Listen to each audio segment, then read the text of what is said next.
This is Tausif, and welcome to another live stream.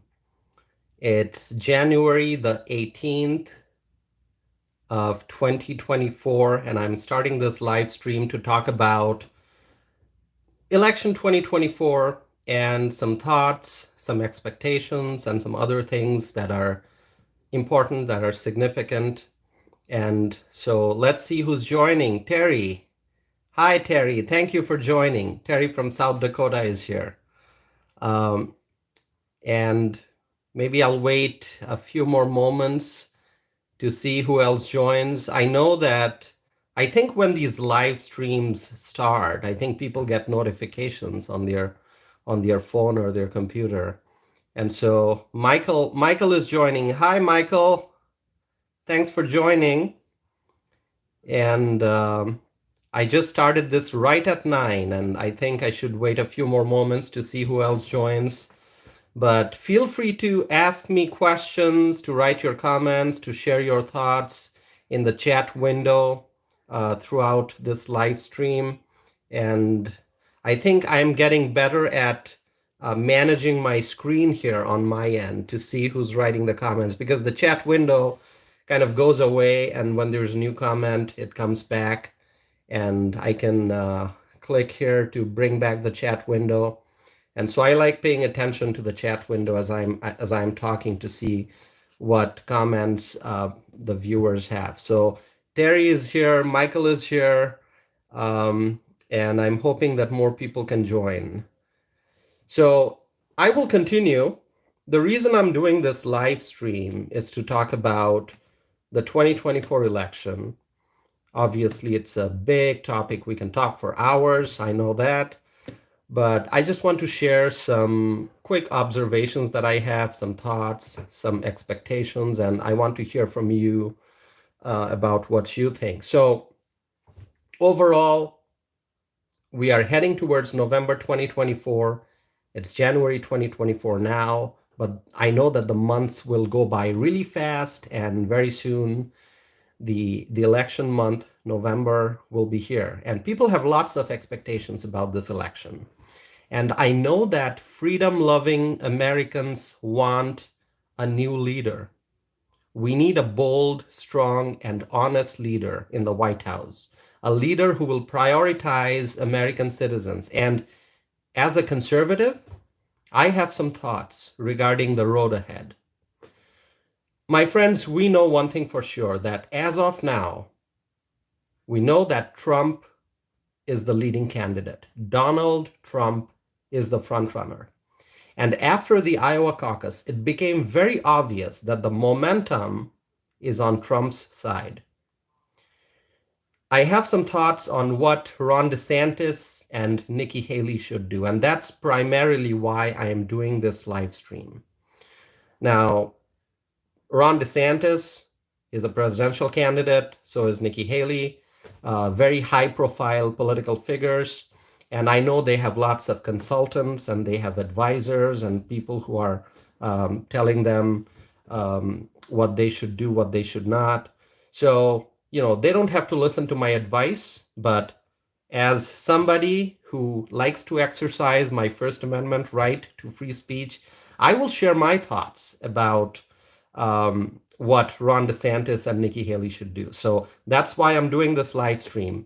They don't have to take my advice, but I'll share it with my viewers here, okay? As an American, as a freedom-loving US citizen, I'm going to voice my opinions. And let me tell you one thing. I think that the Republican Party has great political figures. And Trump is the leader. We know that from his poll numbers, and we know that from his popularity. Now, Ron DeSantis, who's also running for president, he's a great governor. He's very popular in Florida. There's no doubt about that. But 2024 is probably not the best year for him to run for president. And that's why, and that's what the reality appears to be as of now. Now, Ron DeSantis can continue to run, but I feel that he may not be able to secure the GOP nomination. I think it becomes more clear each day. I may be wrong. So if I end up being wrong, that's okay. But I don't think that 2024 is the year for Ron DeSantis. And I think Mr. DeSantis has got a great future. He's fairly young, and so in the years ahead, he can run for president again. And there's one thing that is very important for people to remember. The people of Florida, they have re-elected Ron DeSantis to the office of the governor. And I think it would be best for Ron DeSantis to focus on that job. The more time that he spends on presidential campaign, the less time he has for Florida. I mean, there are only 24 hours in a day. So the more time you spend on the campaign trail, the more time you're out there traveling to different states and campaigning, the less time there is for Florida, because a person cannot be everywhere at the same time. So I think that Ron DeSantis should perhaps focus on his position as the governor of Florida. I remember election night 2022, when Ron DeSantis was reelected. I saw the results on a large screen, and I was in Wisconsin, and people were cheering because they were happy about Ron DeSantis winning.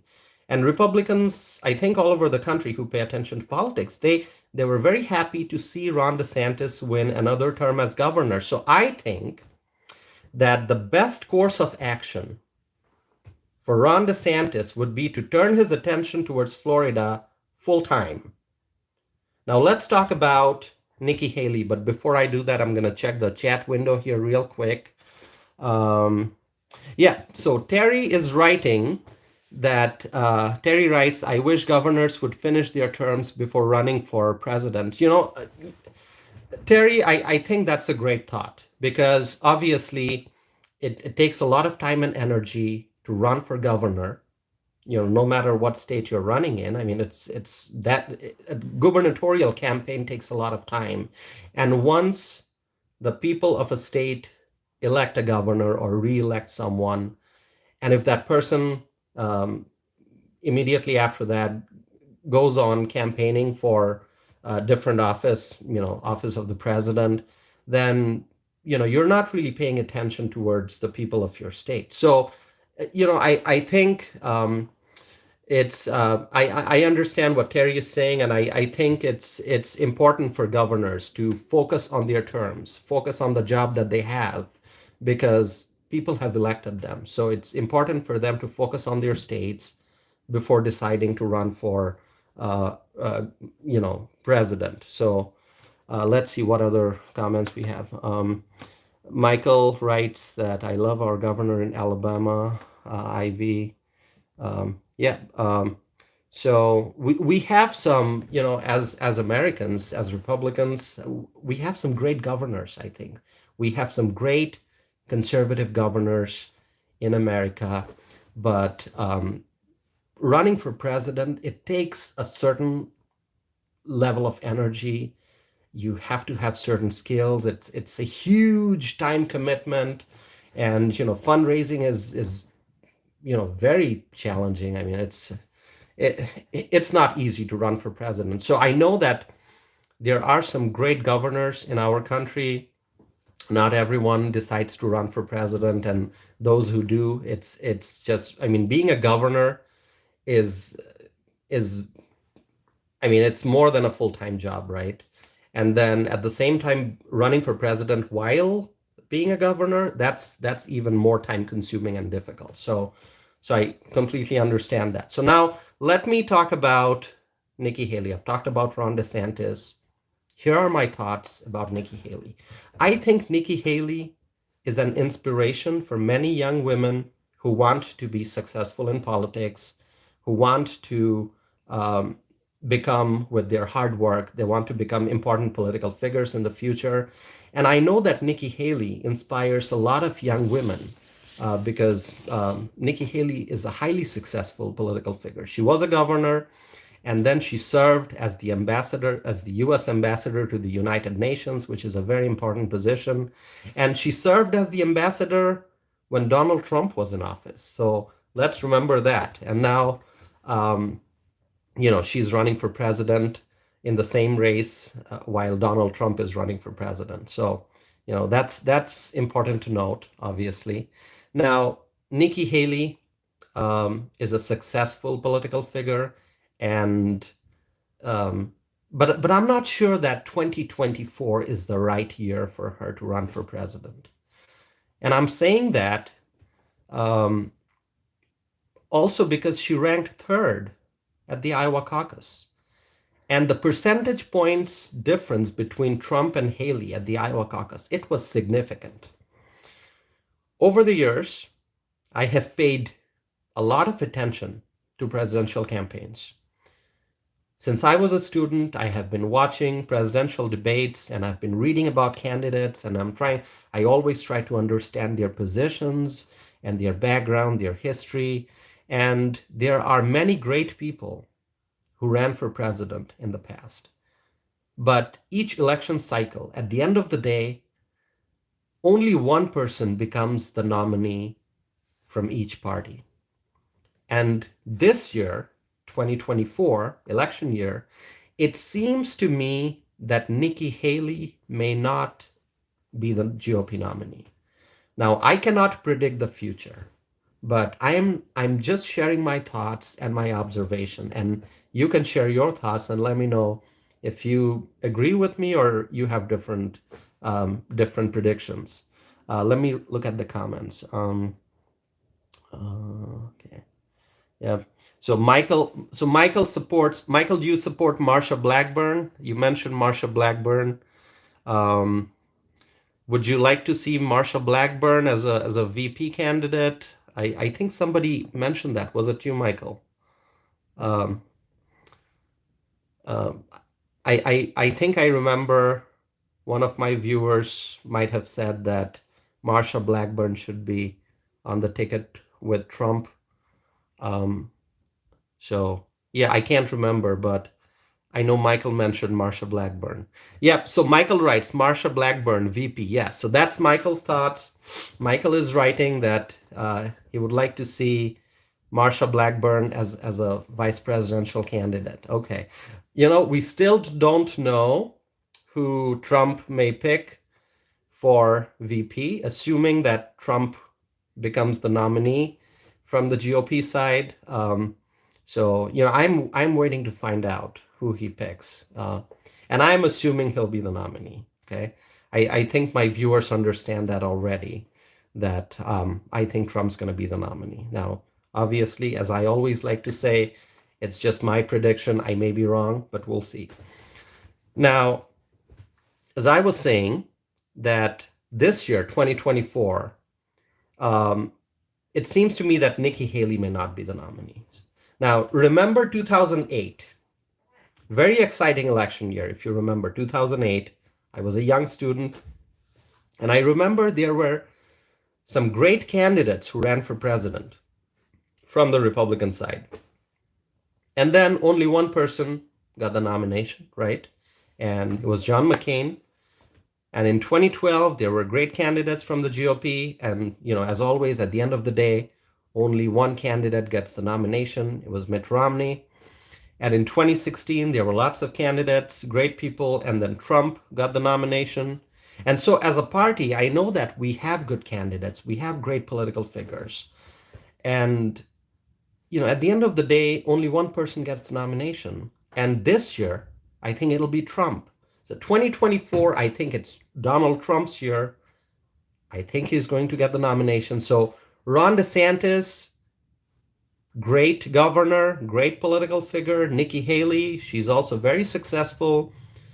But based on the reality of the current political environment, and I live in Wisconsin, and as they say, Wisconsin, battleground state. They call Wisconsin a purple state because you never know who's going to win in a statewide election.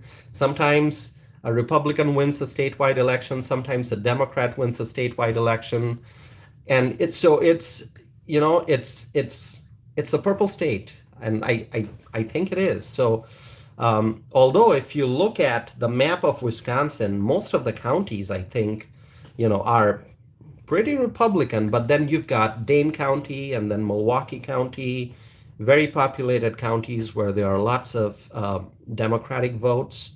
And so, a lot depends on the turnout. So here in Wisconsin, I pay attention to politics, not just Wisconsin politics, but politics nationwide. And, based on my observation, I think, once again, I'm going to repeat, I think Trump is going to be the GOP nominee. Now, here are some important things. Nikki Haley is from South Carolina, a wonderful state. Senator Lindsey Graham, who is a U.S. Senator from South Carolina, he endorsed Trump, not Nikki Haley. So Nikki Haley is from South Carolina. Lindsey Graham is from South Carolina. Lindsey Graham, sitting U.S. Senator, endorses Trump, not Haley. In Florida, Ron DeSantis is the governor of Florida. Marco Rubio is a U.S. Senator from Florida. And Marco Rubio endorses Trump and not Ron DeSantis. So in both South Carolina and Florida, Trump got important endorsements. Endorsement from Lindsey Graham in South Carolina, endorsement from Marco Rubio in Florida.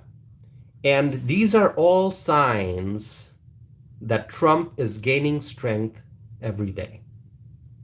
Senator Ted Cruz, I just saw a report that Senator Ted Cruz also endorsed Trump for president. And if you remember 2016, Ted Cruz was running for president, Donald Trump was running for president, and it was a heated race, primary race between the two.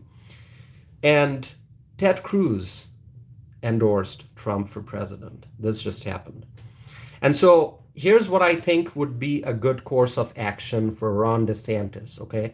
Now I'm talking about Ron DeSantis again. And are you ready for what I'm about to say next? Let me tell you.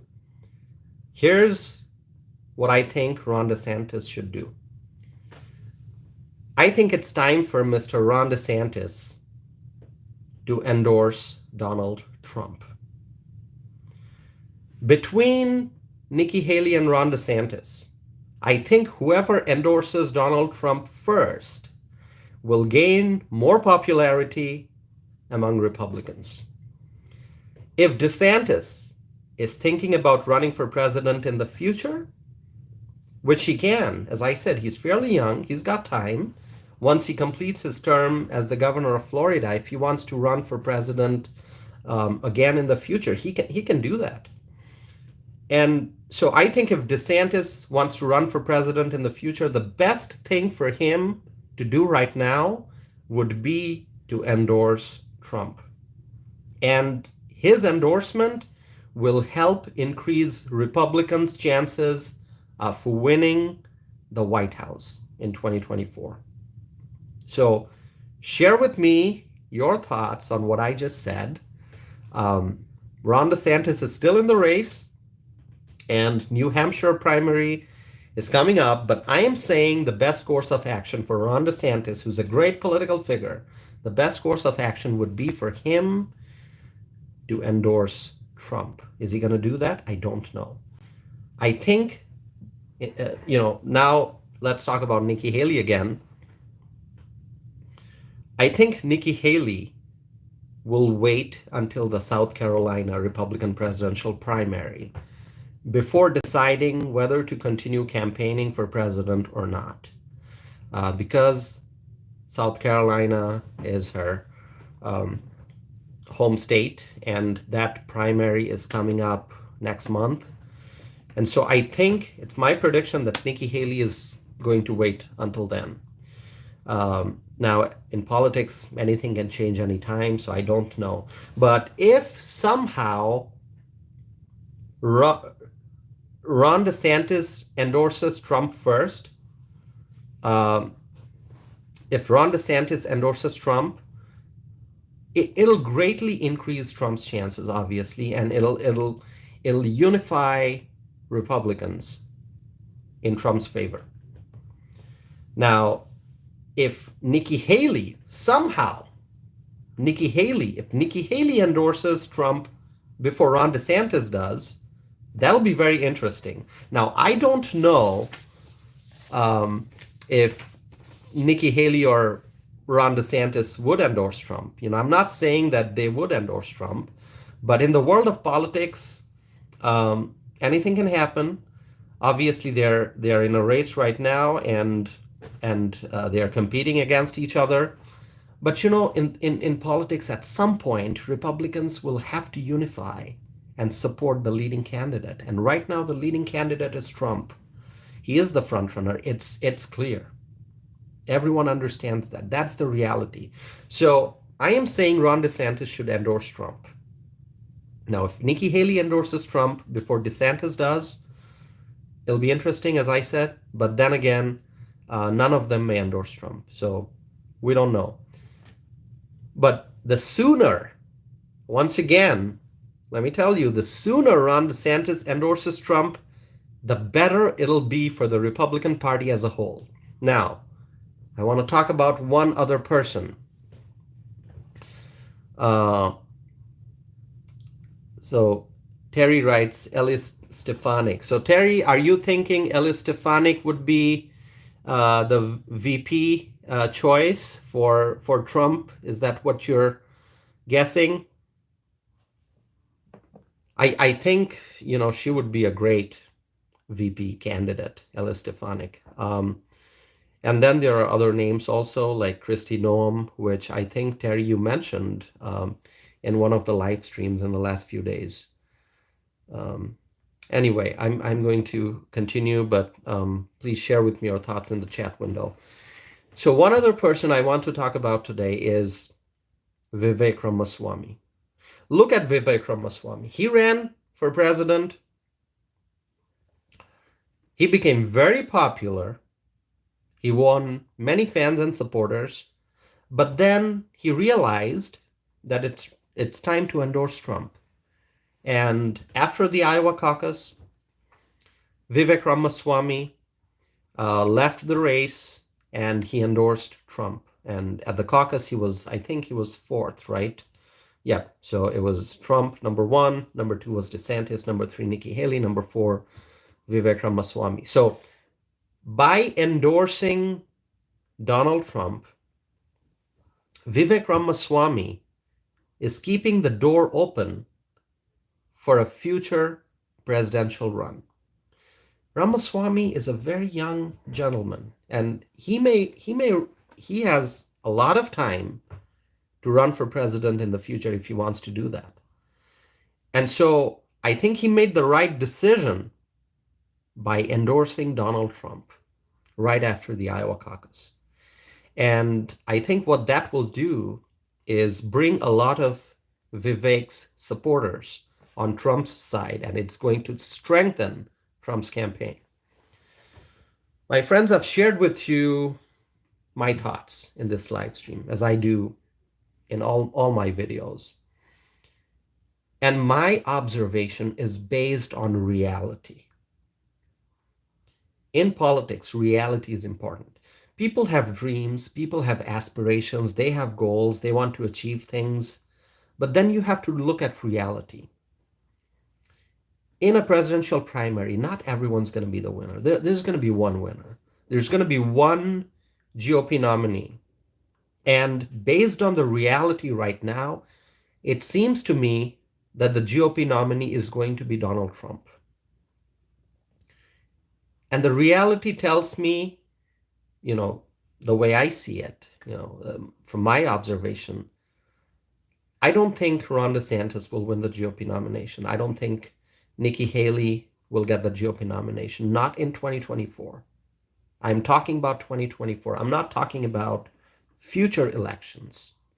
Both Nikki Haley and Ron DeSantis can run again in the future. They can run for president again in the future, but 2024 is Trump's year.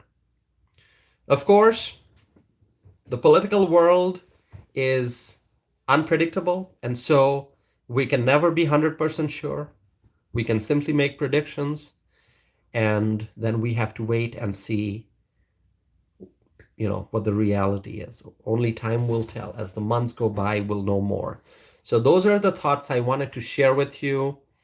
And I'm going to open the chat window here and see if my viewers have any thoughts.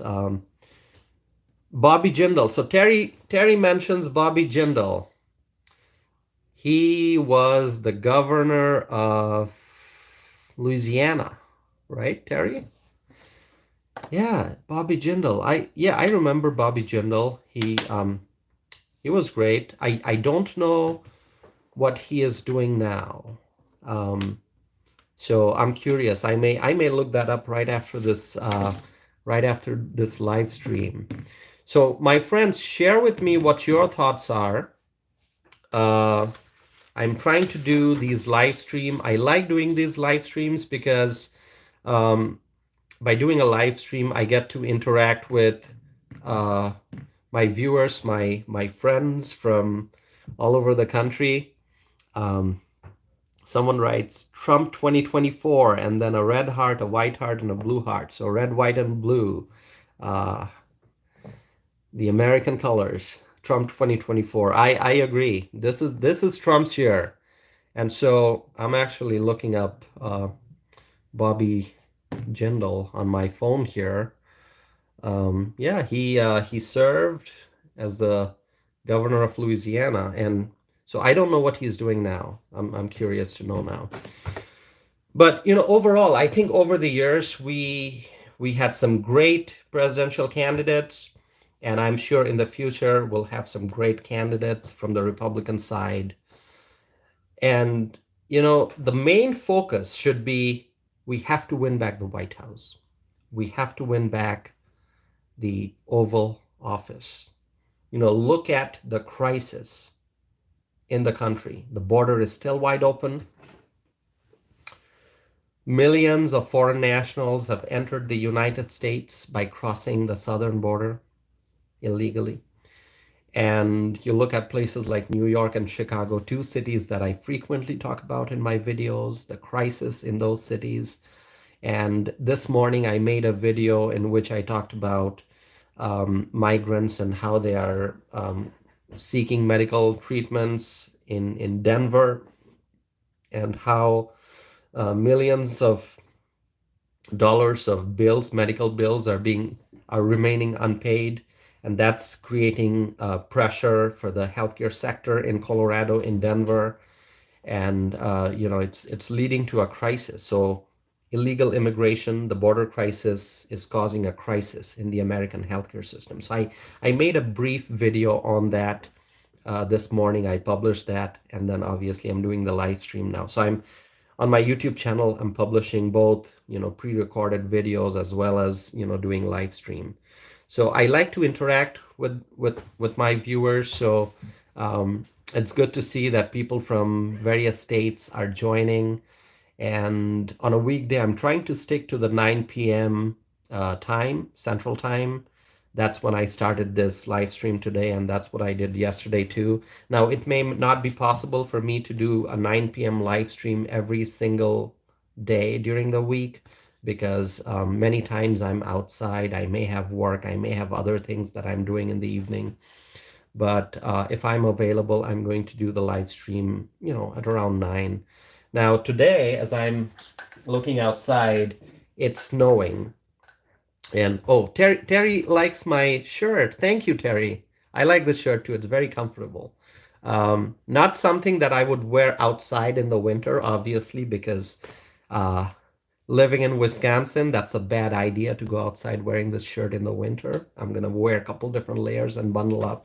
But this is a nice shirt that I wear in the summer. It's very comfortable. So thank you for the compliment. Thanks for liking my shirt. So what was I saying? I was saying that I'll try to follow the 9 p.m. time frame. Now today, I wasn't sure whether I'll be home at 9 p.m. I had some things that I was planning on doing this evening outside, but then the forecast said that it was going to snow, and then I decided it would be best to stay home. And actually, as I was driving back home, it had started snowing, so I got back home on time before the roads became slippery, and so I'm able to do this live stream. There's one more comment I'm going to read. Draining our resources, we cannot sustain our infrastructure, medical, food, nearly everything is being pushed to the limit.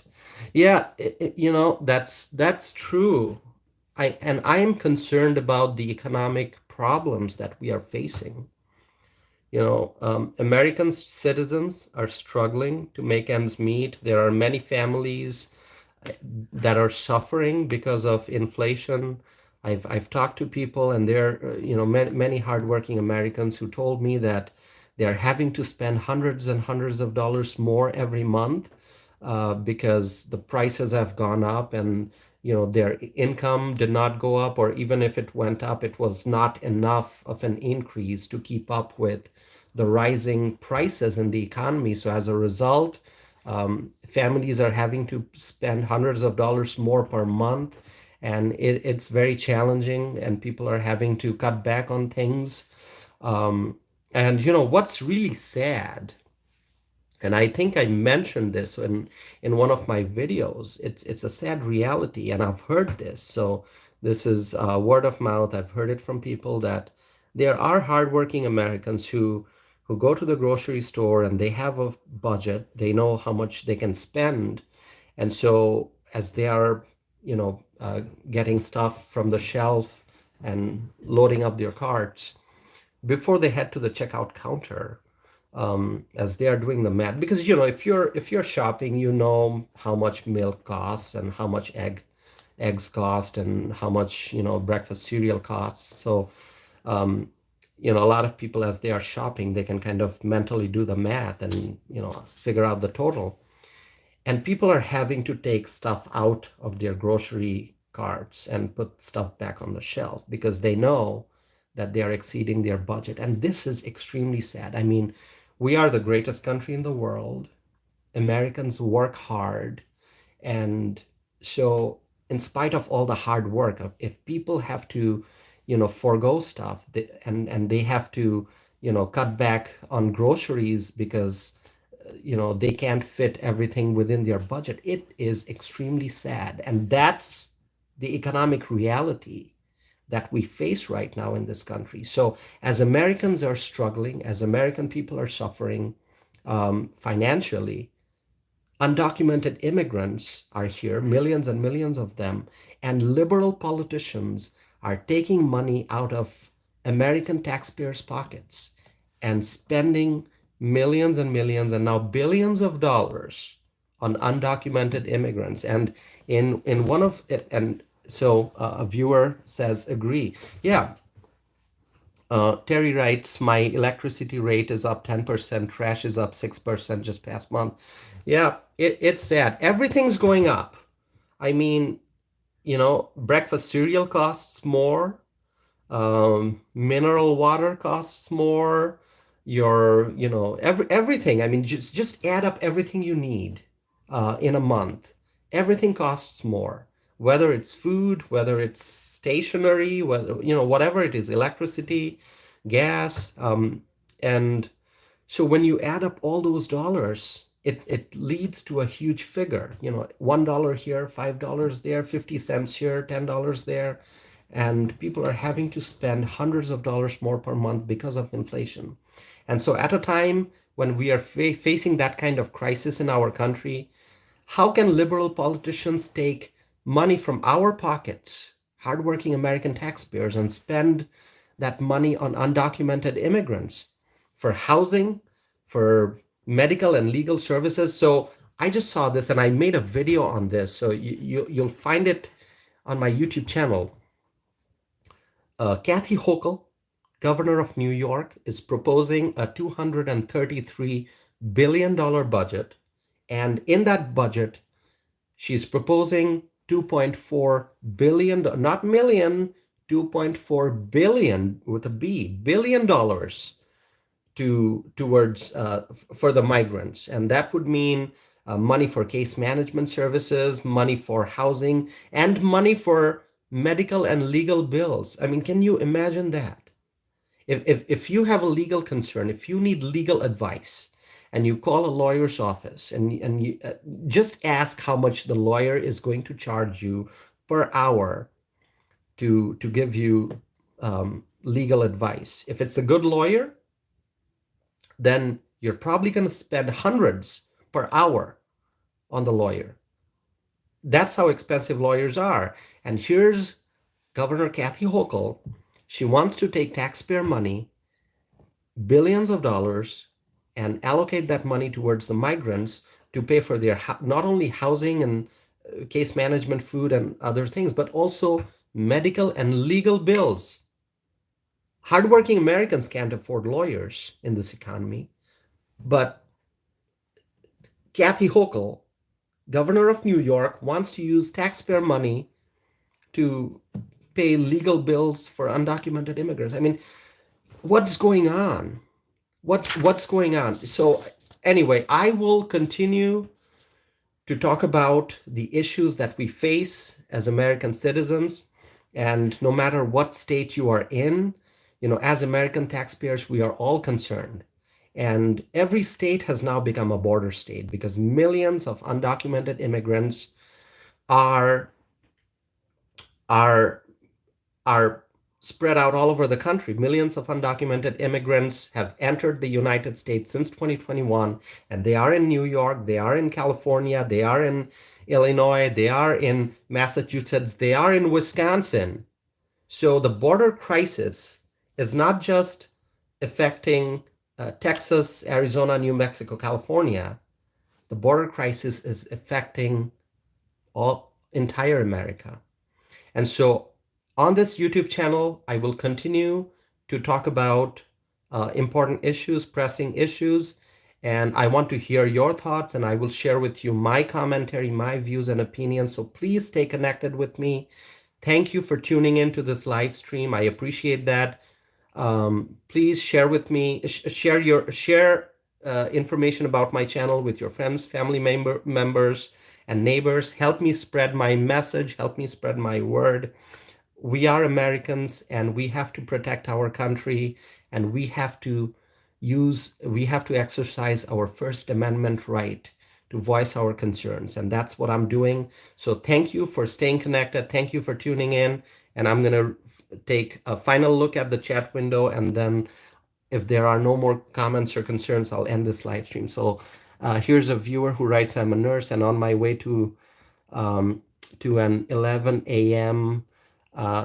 p.m. to 11 a.m. shift. I'm pleased to have caught this live, and I enjoy your discussions. Have a good night, Tassif. Thank you so much. Thank you so much for tuning in, and your words of encouragement really give me strength, and that's why I continue to do these videos and live streams. So thank you for tuning in, and have a good time, and